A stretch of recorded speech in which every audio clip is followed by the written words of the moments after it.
Isang mapagpalang araw po sa ating lahat. Ako po si Nicole Castillo and welcome po sa aking daily devotion. So, ang topic po natin ngayon is Lordship of Christ. So, in the New Testament, the title Lord refers to Jesus Christ and declares His divine authority, sovereignty, and ownership over all creations. This some Greek word is used in the Old Testament to translate Yahweh, the personal name of God. When we call Jesus Lord, we are not only acknowledging Him as a master, but also proclaim that He is God Himself, worthy of our worship, obedience, and love.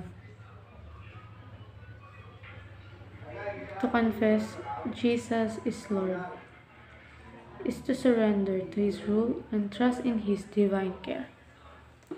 So, ayon po sa Luke chapter 6, verse 46, "Why do you call me Lord, Lord, and do not do what I say?"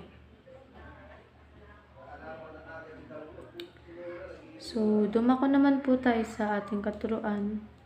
Sinasabi dito na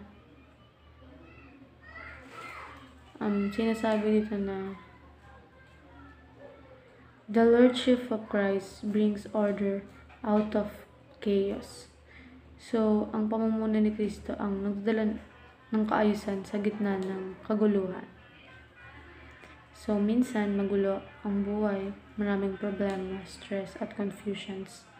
Pero kapag si Jesus ang naging Panginoon ng buhay mo, unti-unti nagkakaroon ng direction, peace at order. Siya ang nag-aayos ng mga bagay na hindi mo kayang ayusin mag-isa. So next is, the Lordship of Christ leads us to true success. So ang pamumuno ni Kristo ang tuturo sa atin ng tunay na tagumpay. So hindi lang ito tungkol sa pera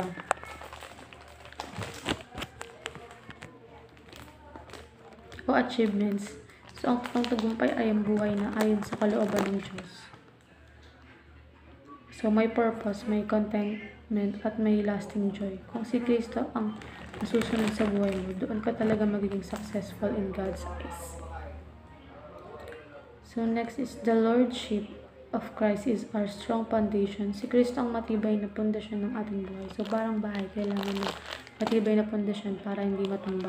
Kapag may bagyo, ganun din ang buhay natin. Kapag si Jesus ang pundasyon mo, kahit anong problema ang dumating, matatag ka kasi nakasandal ka sa Kanya.